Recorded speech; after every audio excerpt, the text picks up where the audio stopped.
Okay, so I'm going to start this one with a claim that might, make you roll your eyes a little bit. Uh-oh. I'm ready. I think I found it. You know that thing we're always digging for? The holy grail of self-improvement? Yeah. That one secret lever you pull that suddenly fixes your fitness, your mental peace, your character, all at the same time. Well, I was looking at our stack of research for today, and I think I actually found the hack. The one true hack. Okay, I love the energy. I really do. Eh, But I have to stop you right there. I knew it. As soon as you say the word hack, Oh, my skepticism radar just, it goes off the charts. It usually implies a shortcut, right? yeah. Some clever way to cheat the system. Sure? And if there is one consistent thread in the sources we're covering, from ancient Rome to modern NBA courts, it's that shortcuts are usually where dreams go to die. See, that's the thing. I knew you'd say that, and that's the catch. This hack I'm talking about, it's arguably the most annoying advice in human history. Okay. It's not a pill, it's not an app, and it is definitely not a shortcut. But according to everyone from Ryan Hurst to Leo Tolstoy, it is the only thing that actually works. All right, now I'm intrigued. You framed it as a hack that isn't a hack. What are we looking at? It starts with a quote from Ryan Hurst. He said, "The only real fitness hack is consistent mindful practice." Ah, the boring secret. Exactly. It's the vegetables of advice. Yeah. Nobody wants to hear it. We want the montage, you know? Right, the movie montage. We want the movie scene where the hero trains for 3 minutes to an upbeat 80s song and suddenly they're a black belt. But Hearst is dragging us back to reality. And while he mentions fitness, our sources today show this applies to literally everything. Your brain, your emotions, your soul. It's funny you bring up the montage Yeah. because that is exactly what our culture is obsessed with. Explosive growth, the quantum leap. Yeah. But the sources we're diving into, Ryan Hurst, John Wooden, the Stoics like Marcus Aurelius and Seneca, they are all pointing to a completely different operating system. They're basically arguing that the obsession with the big break is what keeps us stuck. So the mission for this deep dive is to figure out why we are so allergic to the slow burn and why the small things are actually the heavy lifters. But I want to push back on this idea of practice right away because it just sounds exhausting. It sounds like a grind. It feels like a grind if you're looking for the explosion. And this is where we have to bring in John Wooden. You know him, of course, legendary UCLA basketball coach. 10 NCAA championships in 12 years. The guy was the definition of a winner. Right. But if you look at his philosophy, he wasn't obsessed with the championships. He was obsessed with the details. And I don't mean run faster. I mean, he would spend the first practice of every season teaching his players how to put on their socks. Wait, what? Literally? Like, here is how you pull up a sock. Literally. He taught them to smooth out all the wrinkles around the pinky toe and the heel. His logic was simple. Wrinkles cause blisters. Okay. Blisters affect your footing. Bad footing affects your shot. Missed shots lose games. He believed that big things are just a pile of small things done perfectly. He wrote, "When you improve a little each day, eventually big things occur." Okay, but I have a problem with one specific word in that sentence. Eventually. It's a dangerous word. It's a terrible word. Eventually could be 10 years from now. Wooden even warned about this, didn't he? He said something like, not tomorrow, not the next day, but eventually. He did. That is such a tough sell for someone who wants to lose 10 pounds by Friday. It's the ultimate buzzkill. Right. But that's the trap we fall into, right? We go to the gym for a week, look in the mirror, see nothing, and quit. Yeah. We meditate for 3 days, still get angry in traffic, and decide meditation is a scam. We quit because the explosion didn't happen. Wooden is saying that sustainable growth compounds. It doesn't explode. It's like interest in a bank account. You don't get rich in a day. You get rich by leaving it alone to grow. So we're talking about patience, but there's another layer here. Going back to that Ryan Hurst quote, consistent mindful practice. Yeah, the mindful part is key. Because I can consistently drive my car to work every day for 20 years, and I'm still a terrible driver. Yeah. I'm not Formula One material. Just doing the thing over and over doesn't make you a master. That's such a crucial distinction. Repetition without intention is just, well, it's just repetition. It's Yeah. mechanical. Mindful practice means you are present in the action, critiquing it, feeling it. And the tool that the masters in our stack use for this is surprising. It wasn't a fancy gym or a guru. It was writing, It was writing. journaling, which again feels like homework. It does until you look at who was doing it. Take Marcus Aurelius. We think of him as this philosopher king, this statue of a man. But if you actually read the history, the guy was kind Kind of a mess. He was sickly, he had ulcers, he had trouble sleeping, he was leading wars, he didn't really want to fight, he was incredibly stressed. So he wasn't some Zen master sitting on a cloud. Not at all. He was a guy trying to keep it together while the world fell apart.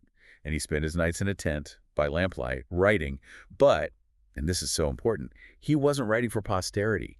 He wasn't writing the meditations for you and me to read 2,000 years later. Right, he was just writing for himself. Tim Ferriss puts it perfectly. He says Marcus was caging his monkey mind on paper. He was just dumping out the anxiety, the fear, the anger, so he could look at it objectively and get on with his day. I love that image, caging the monkey mind, because if you don't put it on paper, that monkey just runs around your skull-smashing furniture all day. Precisely. Epictetus, another Stoic heavyweight, had a rule about this. He said, you have to keep your principles at hand. You need to write them, read them aloud, mutter them to yourself. So the ritual is the transformation. Yes. You don't have a philosophy just by reading a book once. You have to practice it daily, the same way a musician practices scales. If you stop playing, you lose the skill. Okay, so we have consistency and we have mindfulness through things like journaling. But here is where the research takes a turn that I really didn't expect. Usually when we talk about discipline and training and stoicism, we use words like toughness, Right. hardness. We think about getting harder, building armor. Stay hard, as the modern hustle culture says. Exactly. But the sources seem to suggest the opposite. They suggest we practice to become softer, to need less. This is the great paradox of this whole deep dive. We practice not to win more battles, but to realize we don't need to fight so many of them. And to get this, we have to talk about the psychology of desire. We have this excerpt from Leo Tolstoy's Calendar of Wisdom that just nails this. Tolstoy is brutal here. He basically says satisfaction is a lie. He's describing what psychologists today call the hedonic treadmill. He points out that satisfaction just breeds new wanting. You get the car, and for a month you're happy. Then the dopamine wears off, and you want the newer model. Oh, yeah. You get the promotion, and suddenly you're looking at the corner office. Tolstoy says we often end up hating or despising the very things we used to passionately yearn for. That actually explains a lot. It's like buyer's remorse, but for your entire life. You spend years chasing a goal, you get it, and then you're just standing there thinking, is this it? And that is this it. Yeah. Feeling is the hole in the bucket. You can't fill it by pouring in more water, more money, more status. You have to patch the hole. Yeah. Tolstoy says, try to tame your present desires. Calm them. This is most beneficial and most achievable. The hack isn't getting what you want. It's wanting what you have. But isn't that giving? I mean, this is where I get skeptical. If I just tame my desires, do I stop achieving? This brings us to that comparison between Seneca and Theodore Roosevelt. Now, I grew up thinking Teddy Roosevelt was the ultimate man, the man in the arena. Sure. He mapped the Amazon. He was unstoppable. He was a force of nature, no doubt about it. But the sources ask a really uncomfortable question. Why was he running so hard? Because he was ambitious. Or was he terrified of stillness? The notes highlight that Roosevelt had this compulsion for activity. Huh. I mean, look at that Amazon trick, the River of Doubt. He nearly died. He begged to enlist in World War I at age 59. Wow. It looks heroic, but Seneca would argue it's a form of slavery. Slavery. That's a really strong word. Seneca writes, the wise person will endure that, but won't choose it, choosing to be at peace rather than at war. The implication is that people like Roosevelt are running from themselves. They choose strife because peace forces them to be alone with their own thoughts. That's a heavy accusation. It basically asks, are you busy because you're productive, or are you busy because you can't stand your own company? Exactly. The practice we're talking about is learning to be content without all the drama, to set the bar low for the day and just say, today might be messy, people might be annoying, and that's okay. And I have to play devil's advocate here. If I choose peace, if I stop trying to be in the arena, if I tame my desires, don't I just become a doormat? Don't I become weak? If I'm not fighting, I'm getting run over. That is the number one fear. But the forces make a fascinating distinction between being weak and being tender. Tender isn't exactly a word you hear in leadership seminars. It isn't, but maybe it should be. Yeah.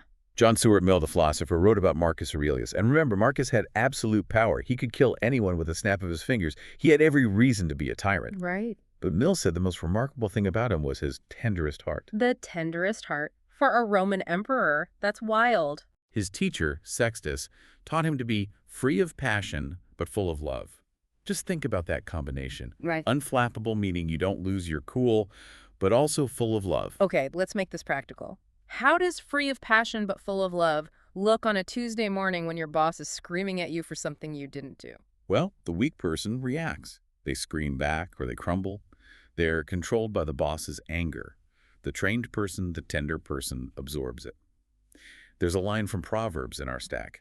A gentle answer turns away wrath. And that is so much harder to do. It feels like losing in the moment. It feels like losing, but it's actually mastery. You're refusing to let the other person dictate your emotional state. You lower your voice when they raise theirs. That requires immense strength. Hardness is brittle, it cracks.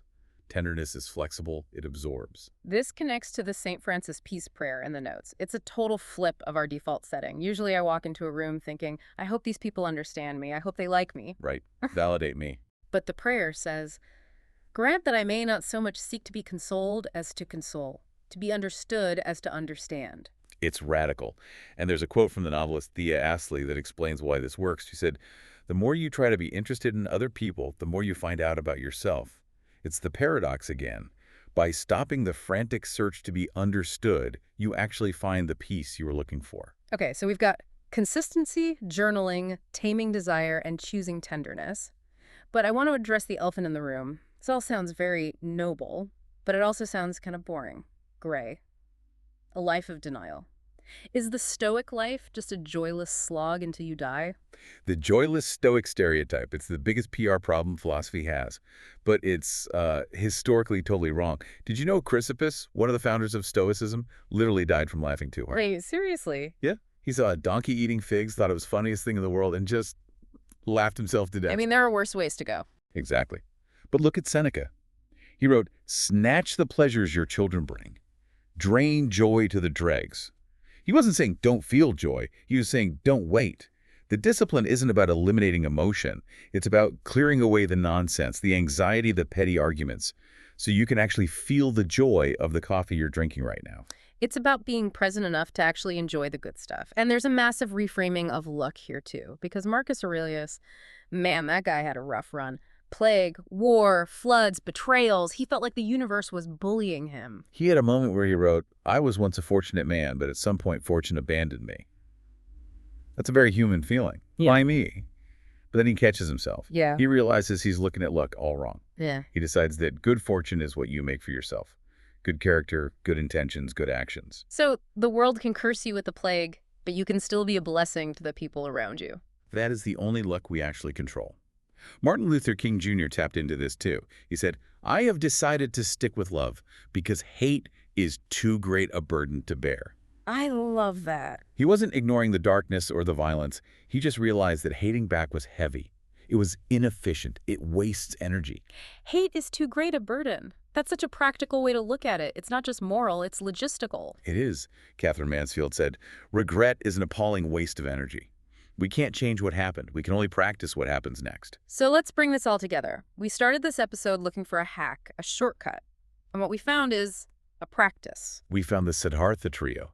In the book Siddhartha, he says his only skills are, I can think, I can wait, I can fast. Which translates to thinking clearly, that's mindfulness, waiting for the long game patience, and fasting, which is resilience. And that practice doesn't shrink your life. It expands it. Which brings us to my favorite part of the source stack, the list from the anonymous wisdom keeper, the real 7 wonders of the world.